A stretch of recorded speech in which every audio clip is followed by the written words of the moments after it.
টানা বৃষ্টি আর ভারতের উজান থেকে নেমে আসা পানিতে গোমতী নদীর বাঁধ ভেঙে প্লাবিত হয়েছে বুড়িচং উপজেলা। এতে পানিবন্দী হয়ে পড়েছে প্রায় লক্ষাধিক মানুষ। তাদের উদ্ধারে বিভিন্ন রাজনৈতিক, সামাজিক এবং স্বেচ্ছাসেবী সংগঠনের কর্মীরা উদ্ধার তৎপরতা চালাচ্ছেন, কিন্তু তাদের উদ্ধার কাজে ব্যাঘাত ঘটাচ্ছেন বন্যা দেখতে আসা উৎসুক জনতা। উৎসুক এসব মানুষের কারণে প্লাবিত এলাকায় ট্রাকে করে নিয়ে আসা নৌকা, স্পিড বোট এবং ত্রাণের গাড়ি ঢুকতে পারছে না। বারবার মাইকিং করেও সড়ক থেকে সরানো যাচ্ছে না তাদের। শুক্রবার দুপুরে উপজেলার ভরাসার ইছাপুরা সড়কে এমন চিত্র দেখা যায়। একাধিক স্বেচ্ছাসেবী সংগঠনের কর্মীরা জাগো নিউজকে বলেন, সকাল থেকে প্লাবিত গ্রাম বুড়বুড়িয়া, খারাতাইয়া, শিকারপুর, মহিষমারা এবং গাজীপুর সহ বিভিন্ন গ্রামে বিভিন্ন রাজনৈতিক, সামাজিক এবং স্বেচ্ছাসেবী সংগঠনের কর্মীরা উদ্ধার তৎপরতা চালাচ্ছেন, কিন্তু আমাদের উদ্ধার কাজে ব্যাঘাত ঘটাচ্ছেন উৎসুক জনতা।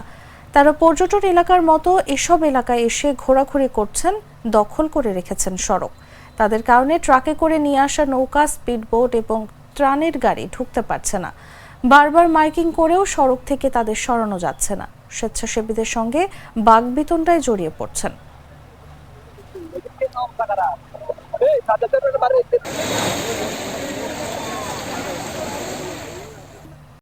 উৎসুক জনতা দৃষ্টি আকর্ষণ করছি, এটা কোনো পর্যটক এলাকা নয়। আপনারা কেউ ভিতরে যাবেন না, উদ্ধার কাজে আমাদের ব্যাঘাত ঘটছে।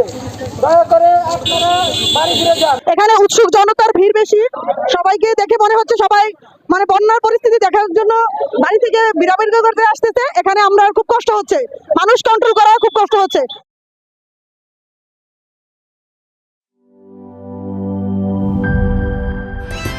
Hydrostatic pressure test. আরে পাইপ তো ফ্যান্টাস্টিক। Impact test. দেখেন কত চাপ নেয়, প্রেসার যতই হোক এই পাইপ ভাঙবে না। মাটির 1250 ফুট পর্যন্ত গভীর চাপ নিতে পারে আরএফএল ইউপিভিসি গ্লাস পাইপ। পাইপের বস, না কিনলে লস।